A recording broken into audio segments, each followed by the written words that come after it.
हस्तिनगर राज्य में आज बड़ी ही खुशी का माहौल था। महाराज शान सिंह के घर उनकी तीनों रानियों को एक साथ कई सालों बाद पुत्रियां हुई थीं। वाह, कमाल की बात है महाराज कि आपकी तीनों महारानियों मेघा, मनोहरी और रश्मि, जो कि तीनों सगी बहनें हैं, को भगवान ने एक साथ संतान का सुख दिया है। इससे भी ज्यादा कमाल की बात तो ये कि तीनों रानियों ने एक ही दिन बेटियों को जन्म दिया। सचमुच मुझे भी इस बात पर हैरानी है कि मेरी तीनों रानियों को एक ही दिन संतान का सुख मिला है और तीनों संतानें भी बेटियां ही हैं। सारे राज्य में खुशी का माहौल था। महाराज ने इन तीनों का नामकरण करने के लिए एक बड़ा आयोजन किया।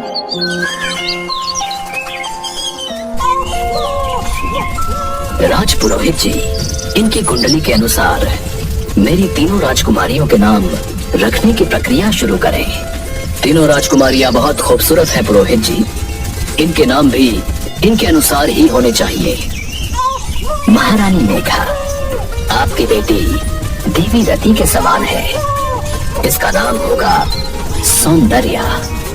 महारानी मनोहरी, आपकी बेटी अति ज्ञानी है, इसको वेदिका कहा जाएगा। और महारानी रश्मि, आपकी बेटी का नाम आज से माहिती होगा, ये महान दानी होगी। धीरे धीरे तीनों राजकुमारियां बड़ी होने लगीं। पुरोहित जी, भले ही प्रभु ने मुझे 3 बेटियां दी हैं, पर तीनों ही बहुत ज्ञानी हैं। महाराज, राजकुमारियों को शस्त्र विद्या सिखाना भी आवश्यक है। बिल्कुल सही कहा। जब ये 10 वर्ष की होंगी, हम इन्हें खुद सिखाएंगे। राजकुमारियां 10 वर्ष की हुई तो महाराज की तबीयत बहुत ज्यादा खराब हो गई और सभी चिकित्सकों ने जवाब दे दिया। माँ, मैं कालका देवी के मंदिर जाकर पिताजी के स्वास्थ्य के लिए प्रार्थना करना चाहती हूँ। तुरंत राजकुमारी के मंदिर जाने का प्रबंध किया गया। राजकुमारी, आपके पिताजी के ऊपर मौत का साया है। अगर आप उन्हें स्वस्थ करना चाहती हैं, तो आपको आजीवन ब्रह्मचारी रहने का व्रत लेना होगा। मेरे पिताजी की जान से बड़ी मेरे लिए कोई चीज नहीं है। मैं आज से आजीवन ब्रह्मचारी रहने का व्रत लेती हूँ, किंतु मेरे पिताजी को जीवन दान दिया जाए। माँ कालका ने आशीर्वाद दिया और कुछ दिनों के बाद महाराज स्वस्थ हो गए। पिताजी, माता के आशीर्वाद से आप ठीक हो गए हैं, किंतु अब मुझे राजमहल का त्याग करना होगा। आज से मैं माँ कालका के मंदिर में ही अपना जीवन व्यतीत करूंगी। महाराज की आंखों से आंसू बहने लगे, लेकिन सौंदर्या ने राजमहल का त्याग कर दिया और वो माँ कालका के मंदिर में ही अपना जीवन बिताने लगी। महाराज, राजकुमारियां युवा हो गई हैं, अब उनके लिए रिश्ते देखने का समय आ गया है। राजकुमारियों के सौंदर्य के चर्चे दूर दूर तक होने लगे। कमाल की बात ये थी कि राजकुमारी सौंदर्या ही अपनी तीनों बहनों में सबसे ज्यादा खूबसूरत और दयालु थी। महाराज, सभी राजकुमार सौंदर्या से ही विवाह करना चाहते हैं, किंतु उनकी एक झलक भी नहीं देख पाते। सौंदर्या को कोई नहीं देख पाएगा पुरोहित जी, क्योंकि सौंदर्या माँ कालका के मंदिर से केवल स्नान करने के समय ही बाहर निकलती है। आप केवल दूसरी राजकुमारियों के रिश्ते देखिए।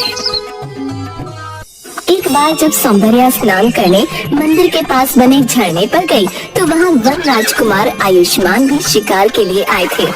उन्होंने सौंदर्या को स्नान करते देखा। इतनी खूबसूरत कन्या, मैं सिर्फ इसी से विवाह करूंगा। अभी इसके पास जाकर विवाह का प्रस्ताव देता हूँ, भला मुझे कौन मना कर सकता है। हे रूपवती, पहली नजर में तुम्हें देखने के बाद ही मैं पूरी तरह से तुम्हें पाना चाहता हूँ और तुमसे ही विवाह करना चाहता हूँ। तुम्हें मुझसे विवाह करना पड़ेगा।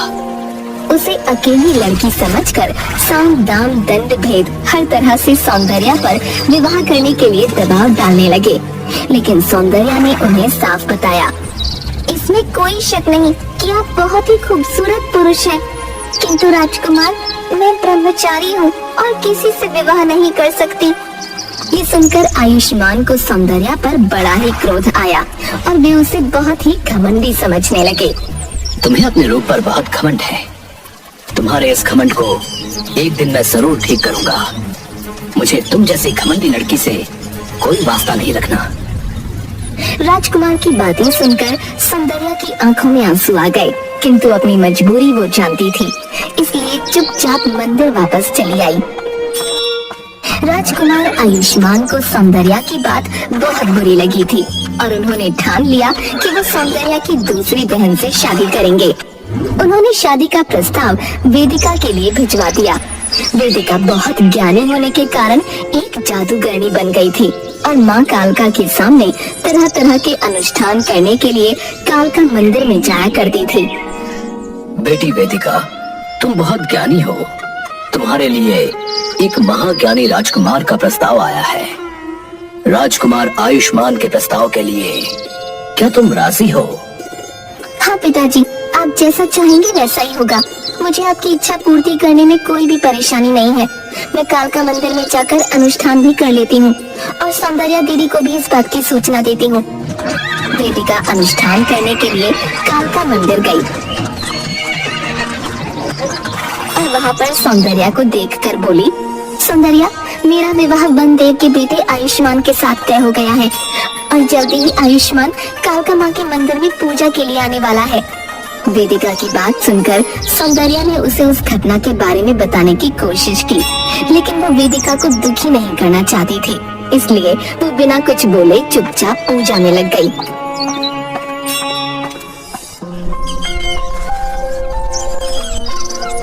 कुछ दिनों बाद कालका माँ मंदिर के पंडित ने सौंदर्या से कहा, बेटी, वेदिका का होने वाला पति आयुष्मान अपने माता पिता के साथ माँ कालका के मंदिर पूजा के लिए आया है।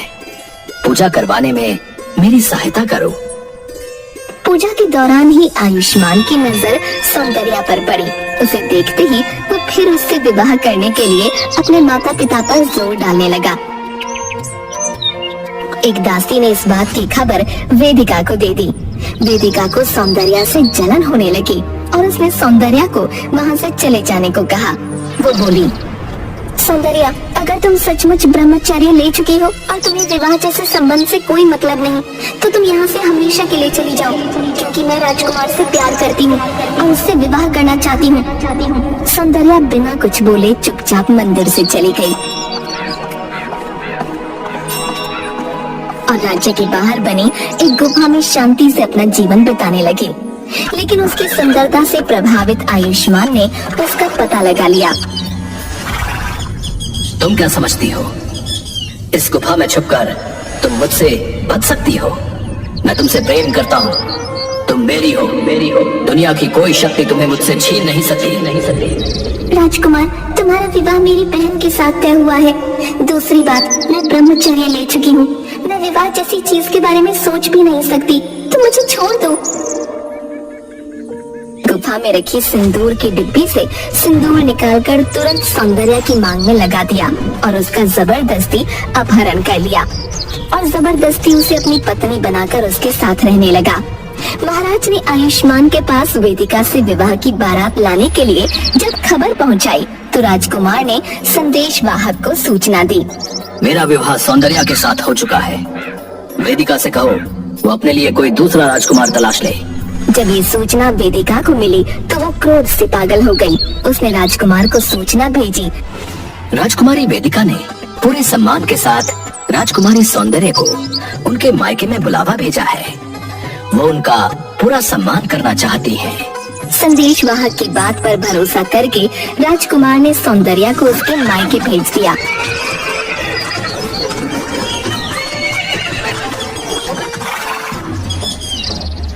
क्रोध और जलन से वेदिका ने अपनी जादुई शक्तियों से सौंदर्या को एक भयानक चुड़ैल में बदल दिया। बहन वेदिका, ये क्या हो रहा है? मेरा पूरा शरीर जल रहा है। देखो ना, ये मुझे क्या हो रहा है। दासी, जाओ एक शीशा लेकर आओ। मेरी बहन सौंदर्या बहुत खूबसूरत है, उसे जरा अपना रूप तो देख लेने दो। दासी शीशा लेकर आती है, जिसमें अपने आप को देखकर सौंदर्या रोते हुए कहती है, मेरा सारा शरीर एक बड़े मगरमच्छ के समान हो गया। इस पर बड़े बड़े कांटे लगे हैं। मेरा चेहरा भयानक कायर की तरह। मेरे खूबसूरत लंबे बालों की जगह सैकड़ों सांप फुफकार मार रहे हैं। लेकिन जलन की मारी वेदिका को इस पर भी संतोष न हुआ। उसने कहा, तुम्हें देखने के लिए दूर दूर से लोग आते हैं। तुम्हारी सुंदरता से ही आयुष्मान भी मोहित हुआ है। इसलिए आज के बाद अगर तुमने किसी का चेहरा देखा तो वो पत्थर का बन जाएगा। सौंदर्या के साथ आयुष्मान ने जबरदस्ती विवाह किया। ये जानते हुए भी वो उसे श्राप देकर चली गई, जिसके कारण सौंदर्या जोर जोर से रोने लगी। उसके रोने की आवाज सुनकर जब महल के दास दासियां महल के अंदर आए तो सौंदर्या के भयंकर रूप को देखते ही जोर जोर से चिल्लाने लगे। उसका भयंकर रूप देखकर सब डर कर कांपने लगे। मुझसे डरो नहीं, मैं सौंदर्या हूँ, मेरे पास हो, मेरी सहायता करो। लेकिन सौंदर्या जिसको अपनी बात समझाने की कोशिश करती, उसकी तरफ देखते ही वो पत्थर का बन जाता। पूरे महल में भगदड़ का माहौल बन गया। सैकड़ों दास दासी पत्थर के हो गए। महाराज, राजकुमारी सौंदर्या अपने पति के घर से राजमहल आई थी, लेकिन अचानक वो न जाने कहाँ गायब हो गई और उनकी जगह एक भयानक चुड़ैल कैसे आ गई।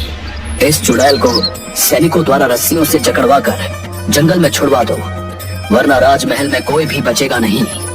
हम राजकुमारी को बाद में ढूंढेंगे, पहले हमारी प्रजा की रक्षा करो। सैनिकों ने रस्सियों से बांधकर चुड़ैल के रूप में सौंदर्या को जंगल में छोड़ दिया। इस घटना के समय राजकुमार आयुष्मान पड़ोसी राज्य में युद्ध के लिए गया हुआ था। युद्ध से वापस आते ही वो सौंदर्या के घर पहुंचा। महाराज, मेरी पत्नी सौंदर्य कहाँ है? मैंने सुना है यहाँ पर कोई भयानक चुड़ैल आ गई है। उसने कहीं सौंदर्य को कोई तकलीफ तो नहीं पहुँचाई? उसने देखा कि महल में सैकड़ों दास दासियां पत्थर के बन गए हैं। उसने लोगों से इसके बारे में पूछा तो सेनापति ने बताया, एक भयंकर जानवर महारानी के महल में आ गया था, जिसका पूरा शरीर मगरमच्छ का, चेहरा डायन का और बाल जहरीले सांपों से बने हुए हैं, तथा ये जिसको देखता है वो पत्थर का बन जाता है। शायद उसी ने महारानी को खा लिया है। उस भयंकर जानवर को ढूंढने और सौंदर्या का पता लगाने राजकुमार सेना के साथ जंगल की तरफ गया। जिस समय वेदिका ने सौंदर्या को इतना भयानक श्राप दिया, उस समय सौंदर्या गर्भवती थी और राजकुमार आयुष्मान के बच्चे की माता बनने वाली थी। किंतु इस बात का पता किसी को भी न था। सौंदर्या की खोज में राजकुमार कुछ आगे बढ़ा तो उसे एक भयानक जानवर दिखाई दिया।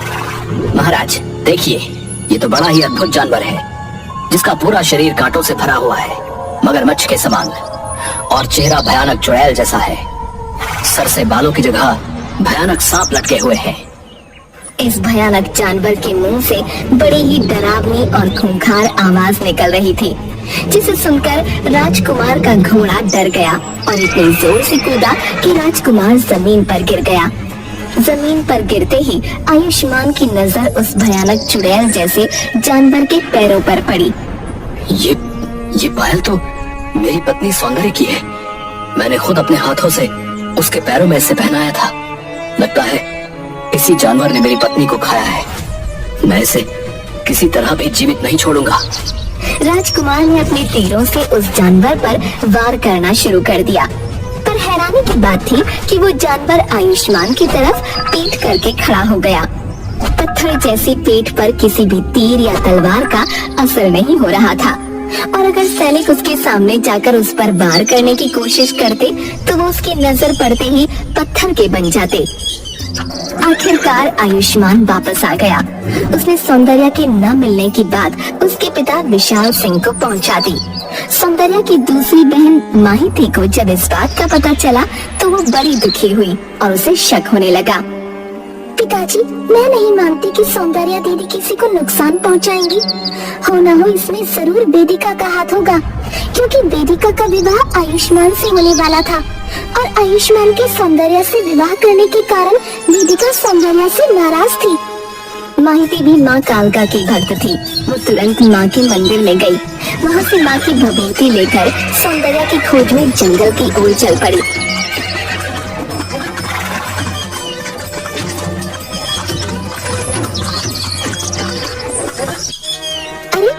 के नीचे जो जीव सो रहा है वो तो बिल्कुल वैसा ही है जैसा राजकुमार आयुष्मान ने बताया था। जीव को पेड़ के नीचे सोता देख उसने तुरंत माँ कालका की भभूति उस पर डाल दी।